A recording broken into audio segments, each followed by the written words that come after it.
fled, and they told it in the city and in the country, and they went out to see what it was that had happened. Then they came to Jesus and saw that the one who had been a demon possessed and had the legion sitting and clothed and in his right mind, and they were afraid. And and those who had saw it told them how it happened to him who had been demon possessed and about the swine. Then they began to plead with him to depart from their region.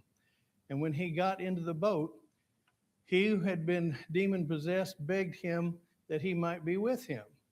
However, Jesus did not permit him, but said to him, "Go home to your friends and tell them the great things the Lord has done for you and how he had compassion on you."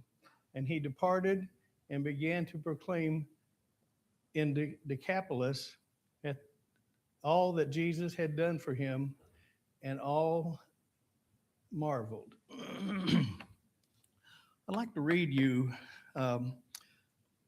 some comments made by an individual. And he says, "It's just a nightmare." Let's put it that way. It seemed a nightmare for a long time, even before I was caught, for years now. Obviously, my mind has been filled with gruesome, horrible thoughts and ideas. A nightmare. Am I just extremely evil person, or is it some kind of satanic influence, or what? I have no idea. I have no idea at all. Do you? Is it possible to be influenced by spirit beings? I know that sounds like an easy way to cop out and say that I couldn't help myself.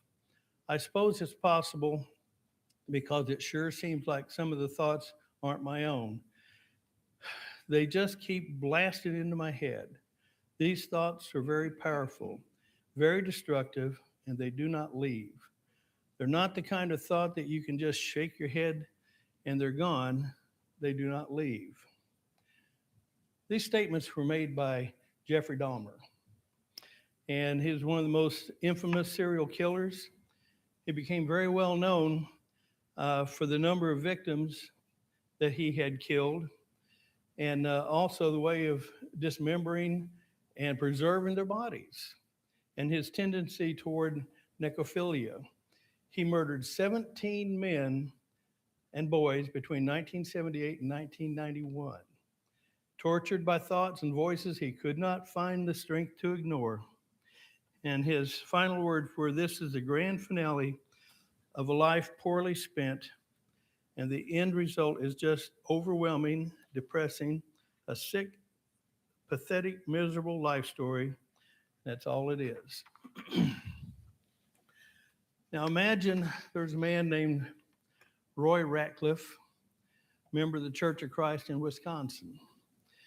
He got a phone call concerning someone an inmate in the Columbia Correctional Institute who had requested to be baptized. The inmate's name was Jeffrey Dahmer.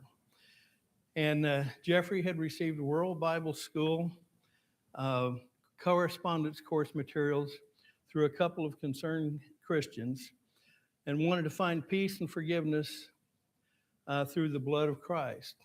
After further study and working out the bureaucratic details, Ratcliffe baptized Jeffrey Dahmer into Christ. Roy later commented on questions of Dahmer's sincerity, and Roy says, "I cannot know the condition of another person's heart unless I listen to his words. I listened to his words and I watched his eyes and his body language. I listened to the tone of his voice and observed his mannerisms, and I am convinced that he was totally sincere in his desire." Now, someone on death row, they don't get to just wander around. The way they got to be able to baptize Jeffrey Dahmer, they had one of the very large laundry baskets, and they lined it with some kind of plastic, filled it with water, and that's how Jeffrey Dahmer was baptized into Christ. Now, can Jesus truly make the difference in a monster like Jeffrey? Can Jesus redeem and free someone who is bound by the evil compulsion that seemed to imprison Jeffrey Dahmer? Do you think that is possible after hearing what he did with the man at in the Gadarenes? uh, what about the struggles that we struggle with? Paul says in Ephesians 6:12, "For we do not wrestle against flesh and blood, but against principalities, against powers, against the rulers of the darkness of this age, against spiritual hosts of wickedness in heavenly places." And Peter said in 1 Peter 5:8, "Be sober, be vigilant, because your adversary, the devil, walks about like a roaring lion, seeking whom he may desire." Sometimes we may kind of feel like we got thoughts that are really uh, the devil talking to us, and we can't seem to control sometimes the thoughts that we get, and that's when we seek help. And Romans 7, 18 and 19, "For I know that in me, that is in my flesh, nothing good dwells. For to will it is present with me, but how to perform what is good I do not find. For the good that I will do, I do not do, but the evil I will not to do, that I practice."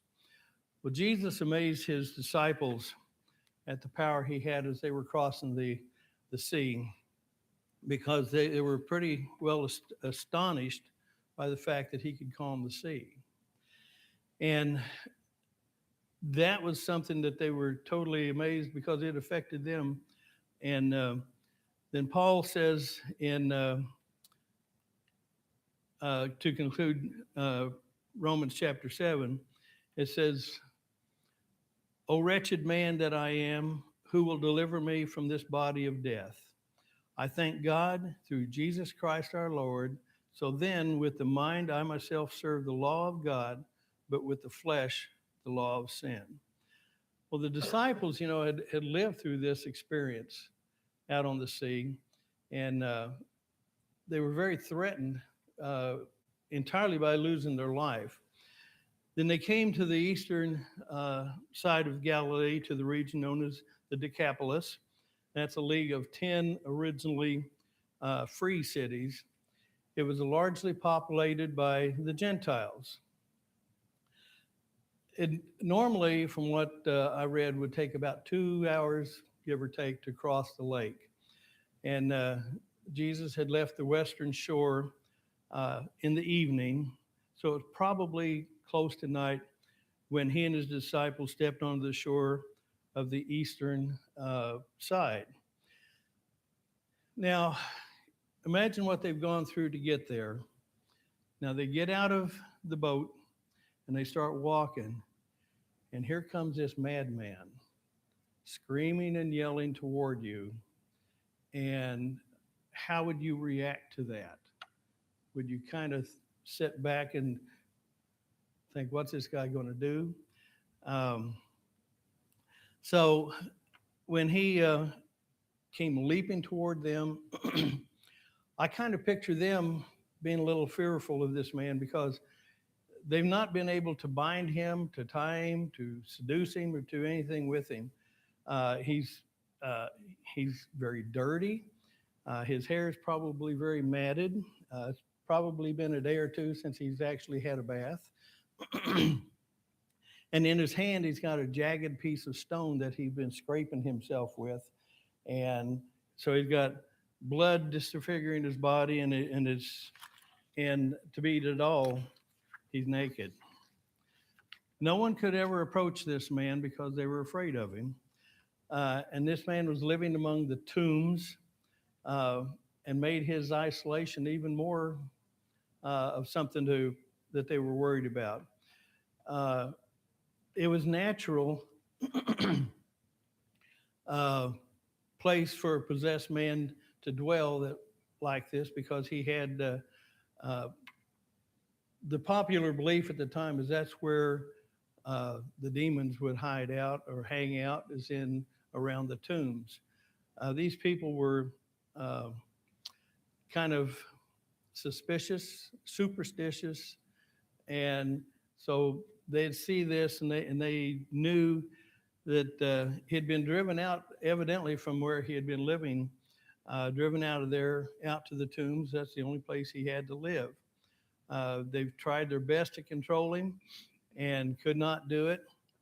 They bound him hand and foot, and he had broken the chains. No one was strong enough to subdue him. So you see somebody coming like that rushing at you, it's going to make you stop and think. Well, the thing is, if he was tortured on the outside, what was it like on the inside of this man? Because night and day, he was constantly cutting himself with stones and crying out loudly because these demons were in him, uh, driving him this way. The name the demon gives for himself also indicates the torment the man had to suffer. He said his name was Legion, which means many. Roman legion of soldiers usually contained about 6,000 warriors, and this was no minor demon, but one where the demons had found strength in numbers. So, the more people you get together to do something, the stronger you're going to be. Individually, they're not going to be so strong, but as a group, they can do quite a bit. Matthew 12:43-45. When an unclean spirit goes out of a man, he goes through dry places, seeking rest, and finds none. Then he says, I will return to my house from which I came. And when he comes, he finds it empty, swept, and put in order. Then he goes and takes with him 7 other spirits more wicked than himself, and they enter and dwell there. And the last state of that man is worse than first. So it shall be also with this wicked generation. Several times the Gospels, we read and meet people that are dominated by demons. And in Jesus' day, most people believe that not only the existence of demons, but that thousands waited to harm them. So again, the superstition comes into play, and they're just afraid of anything and anybody that has any sort of a difficulty. To them, it's a demon. And with such an all-encompassing belief in demons, um, some of it may have been true, most of it was superstition. Jesus devoted more of his miracle working power to this problem in human experience. In fact, more miracles have to do with casting out demons than any other sickness or malady. 7 of the 35 instances, that's about 20% of his miracles, deal with the victory over the demon world. You think you know what the 7 are? But when Jesus, this is in Mark 1, verse 21-28, and Luke 4, 31-37, Jesus was in Capernaum and he went into the synagogue.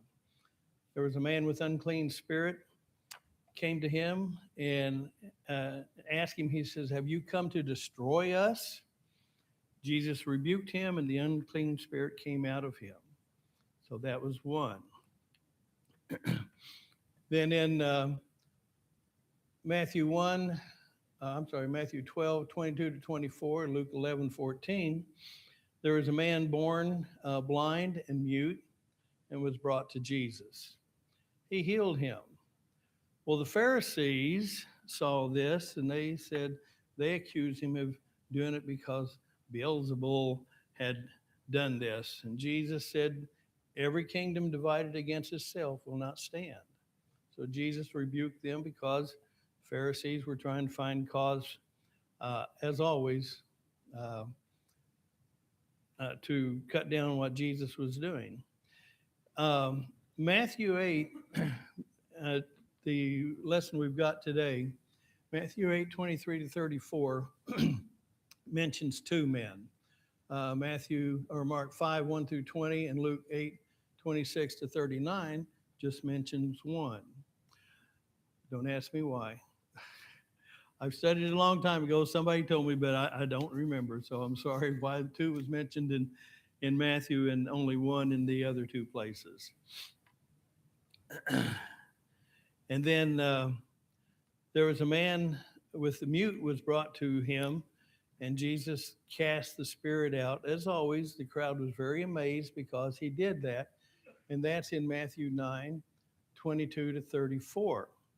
So Jesus continues to expel these demons from people. And then the Syrophoenician's daughter was tormented, and she kept asking uh, for her to be healed, and the disciples wanted to just send her away. Said, "Go away. We don't need you around here, and you don't need to be bothering Jesus." But she kept continued constantly asking for them to do something. And finally, Jesus says, "Bring her over here." And she pleaded with Jesus. And Jesus told her, "Great is your faith, and it is done as you requested." And her daughter was healed. So again, there was something that was really troubling the daughter that they can assume that was demons at the time. And then you remember the boy disciples went to heal. They couldn't heal him, no matter what they tried. They could not heal the boy. Jesus said, "You faithless and perverse generation." He said, "How much longer must I be with you? How much longer must I put up with you?" And then Jesus healed the boy. And that's in Luke 9, 37 to 43, Matthew 17, and Mark 9 also. So Jesus was able to heal when the disciples were not. Then there's a woman with the spirit of infirmity, Luke 13, 10 to 13, 10 to 17. The infirmity that this woman had, she had for about 18 years. She was crippled, bent over, unable to stand up straight. Sometimes I feel like that in the morning, but it's a little easier for me to get moving. But she, for 18 years, suffered with that. And she was bent over, and I don't know how far she was bent over. I've seen people in places that we've been where people are just almost bent in half, unable to stand up. And they, with this ailment, uh, they always assumed that she had a demon causing this. Well, Jesus healed her as well. Too often, our problem is when we read about this, the man in the Gadarenes, too often what we focus on is the pigs and what happened, where the demons went with the pigs and what happened to the pigs and all the destruction that went on there. But do we really stop to think about the man who had been tortured for all that time? You know, he was isolated from everybody else. Nobody would come around him. Nobody was ever came to try to see how he's doing, try to make him feel better, trying to see what they could do to help him. And most everybody feared him because the way he broke his chains and busted everything up, and they were afraid to get near him because somebody that dangerous, you really kind of back away from. He was in constant pain because he was constantly cutting and scraping, but all this pain caused by that. But mostly the problem was, he was alienated from God. Now we can suffer with our pains and agonies and things like this, but we know that we have access to God. Well, the demons in him was not permitting it. So this man kept suffering more and more. When this man saw Jesus getting out of the boat and he ran toward him, like I said, he comes running toward him.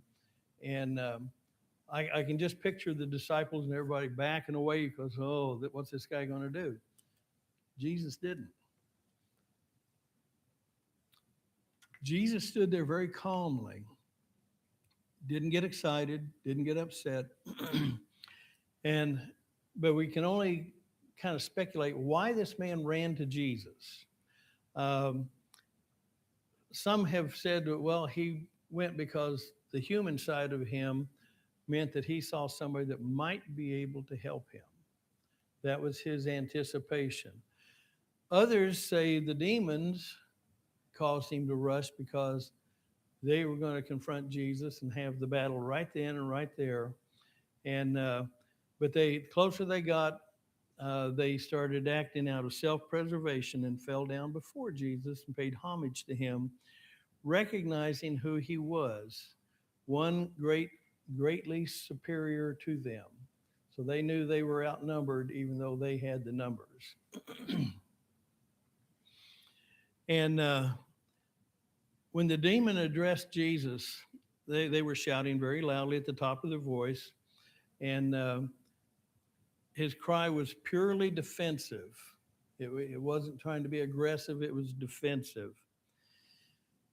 And seeing the identity of a dangerous opponent, they knew that they had to defend themselves.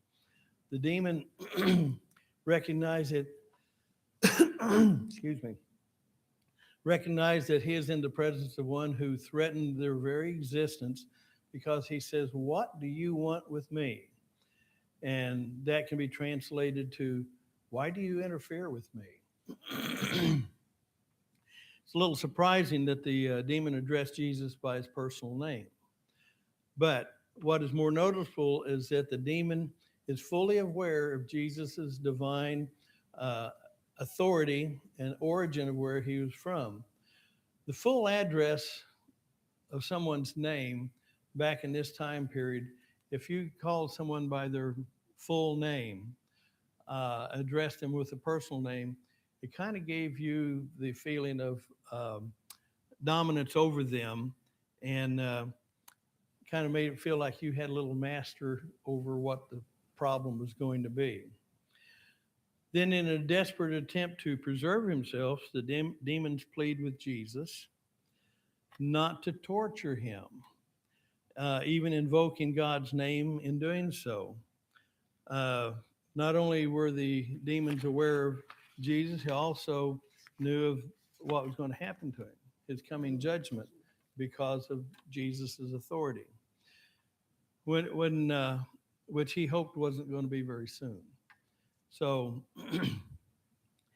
in the act of kneeling, the defensive use of the divine name and the violent invocation of God to strengthen the pleas that Jesus would not torment him, there was a full recognition of Jesus' superior power uh, over the part of the demon. And like I said, Jesus stood there very calmly and didn't get upset and excited and try to overcome overcome the demons. um, but Jesus, from the very beginning of the encounter with this man, showed sheer courage in the presence of the man who could snap chains in a heartbeat and could have, uh, if he had his way, would have killed Jesus right then and right there. Uh, Jesus initiated this confrontation with the demon by ordering the demon to come out. And it is surprising that the demon acted so excited at the presence of Jesus. The demon had full recognition of his time of torturing this man was over. So he knew that that was it. We got to leave this one. It was popular belief in the first century that evil spirits were not content to just roam around out in the middle of nowhere. They they felt like they had to have something or someone. They preferred a human. They preferred habitating a human, but in this case, um, they saw the pigs, and there was enough of pigs and enough of the demons. They asked Jesus, "Send us to the pigs." And Jesus said, "Okay, if that's what you want." So he sent the demons to the pigs. Now, like I said, there's about 2,000 of these pigs. Pigs are not normally a herd animal. They don't normally travel in herds and have a leader or anything, from what I've read. And when these demons were in the man, here they had all these demons together in one place. But now they're in all the different pigs. And so they can't confer with one another. What are we going to do now? So each pig was on their own. And the pigs, not being herd type animals, just ran straight into the ocean or in the water and drowned. Now, what do you think the Jewish perspective of what just happened is? Well, to them, it was a joke because they've got the unclean spirits that were allowed to go into an unclean animal, and the animals wiped everything out one fell swoop. So they thought it was, but the human was cleansed, but they thought it was a joke that they send these spirits into pigs because they didn't like pigs anyway. And now the pigs are destroyed, so they're happy no matter how you look at it. So, but was the destruction justified? Some have said, okay, why did Jesus have to destroy the pigs? Okay, did Jesus destroy the pigs? The demons did. There's only two places in the Bible where Jesus does something that his actions result in destruction. You know what the other one is? Mark 11, when he cursed the tree and the tree died. He destroyed a tree because it wasn't producing. It was not Jesus who was doing the destroying. The demons were responsible for their destruction. That's where they wanted to go. And Jesus merely allowed them to go into it. Greg, do you have something? That's very true.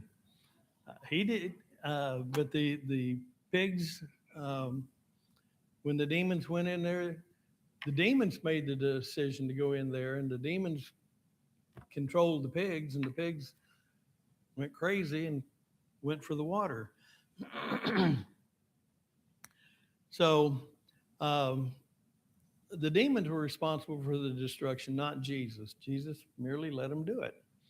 The destruction of the swine vividly demonstrated Jesus' victory over the legion of demons. He handled the demons. Basically, that's what the demons wanted. They didn't want to die. They wanted to overcome Jesus, and Jesus let them do what they wanted. But the end result was that the man was healed. If we're not careful, we might fall into the trap of the owners of that region, because they focus mainly on the pigs, and they focus on their the disorder that was happened here, and the fact that they've lost an income now because of the pigs, and there was a lot of problems, and they were focusing more on the pigs instead of focusing on the fact that this man was healed. God is more concerned over the condition of the one, instead of the herd of swine. If they could serve to demonstrate the victory Jesus had in a man's life, and as an illustration for the victory possible in others' lives, then the result was worth the price. And when they came back and saw this man in his right mind, they're used to seeing this man, like we described earlier, nasty looking, matted hair, blood all over him from cutting himself, and even described him as being naked. And now they see him in his right mind, sitting clothed, talking to Jesus. And Jesus' restoration of the man was complete and absolute. It wasn't a little here, a little there. It was completely done at that time, as is all the miracles and all the times Jesus does anything. It's not like you have to wait for something else to happen or you have to try this, try that. Jesus, when he healed, it was instantaneous. Um, the people that came because they heard what had happened saw the wonderful evidence of Christ's power to release Satan's slaves. Because what Jesus done, the man wanted to cling to Jesus. He says, "I want to go with you. I want to be with you all the time now because of what you've done for me." But Jesus says, "No, go home to your family and tell them how much the Lord has done for you and how he has had mercy on you." Now, consider, a new convert. Where do most new converts want to be? Mainly with, the Christians that have helped him. But we're told that, they need to um, go tell your friends about it. Go teach others. Go tell others what is going on. Uh, when witnesses told the area folk how widely known madman had been healed by Jesus, we would expect them to say and to glorify God and beg Jesus to remain in the neighborhood with them. But what did they do? They asked him to leave. Uh, they thought, as awful as it was having that demon possessed man running around in the tombs and causing such havoc, uh, instead of the financial loss of the drowned pigs, they uh, they were more concerned about, if he's like that with that, what's he going to do with us? How is this going to affect us? And so they were a little disconcerted, and they wanted Jesus to leave, even though they witnessed this. Their focus could have been on the good to the pathetic individual, but instead they were more concerned about the loss of their pigs. And Luke 8:37 says, "Then the whole multitude of the surrounding region of the Gadarenes asked him to depart from them, for they were seized with great fear, and he got in the boat and returned." They recognized the mighty force was at work in Jesus, and they could neither understand it and definitely could not control it. And most people, if they understand something or can control something, they're more willing to accept it. If he destroyed an entire herd of pigs, what would his power do to them? Even more serious consequences.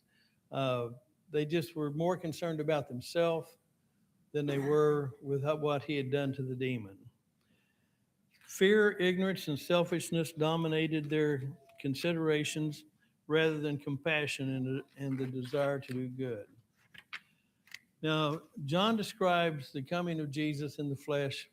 He says in John 1, verse 5, "And the light shines in the darkness, and the darkness did not comprehend it." It was presented to them. It was there. They saw what could happen. They saw the power that Jesus had, but it frightened them. They weren't sure what to do. So they just wanted Jesus to go away. Victory in Christ ought to be so appealing that no one could resist, much less drive it out of our presence. We see those in darkness even today. They prefer living that lifestyle instead of accepting something that's going to make it so much better. And they'll do whatever they can to keep that lifestyle going. The demons, they wanted to keep on going, but Jesus healed the man. And if we focus on the man and not the pigs, we can see more of why Jesus did what he did. As crazy as it might be, today people choose the same thing, to wallow in the same stuff they've been in all their life instead of understanding what it would be like with Jesus and to accept him. Any comments, questions? Do we also assume that the demons were destroyed too? The demons, those demons were destroyed with the pigs. Yes, that's what everything I've read told that the demons were destroyed because when the host dies, the demon would die. Anything else? Well, that's all I got. Hey, A lot of people, they think about hell at all. They hope that it's just annihilation, but it's not. yeah, yeah. People, I don't know how many people I've talked to that they're not afraid of hell. Uh, They think it's annihilation is just all the open. yeah, they think, like John said, they think it's. No anything bad. They think once it's over, once they die, it's it. Don't have to worry about it. But yes, why was Jesus casting out the demons?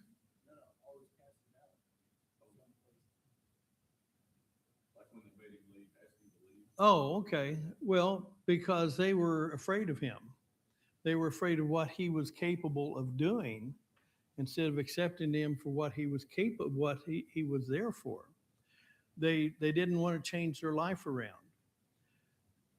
Someone that has a lifestyle they've had forever and it's wrong, and somebody comes up to show them a new way.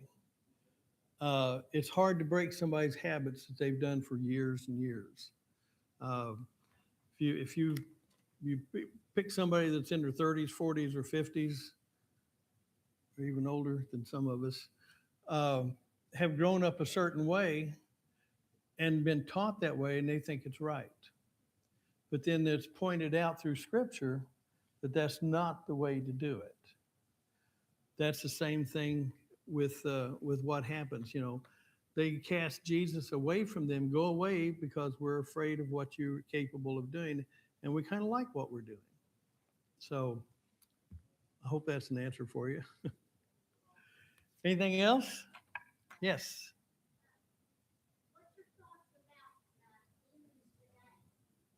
Even today, the demons today, well, that would fall under Opinions chapter 6, verse 4. I don't have an opinion based on fact or anything like that.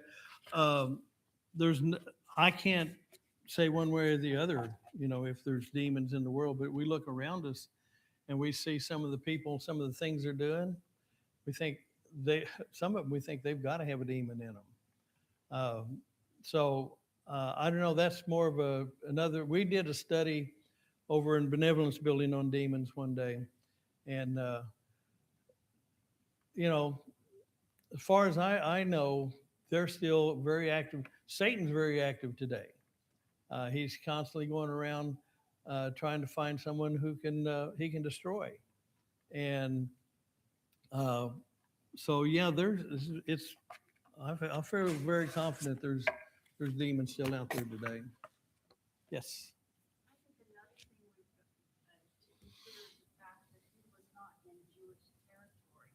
Right. People would not have possibly not had the same faith or beliefs about God that and trainings and teachings that the Jewish people.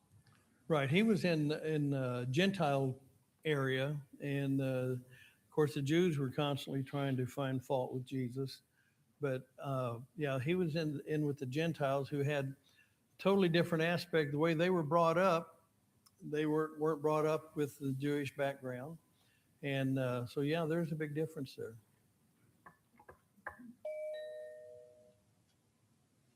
Time's up. thank you all very much. And I hopefully have helped a little bit. And Greg will be back next week and get back on track.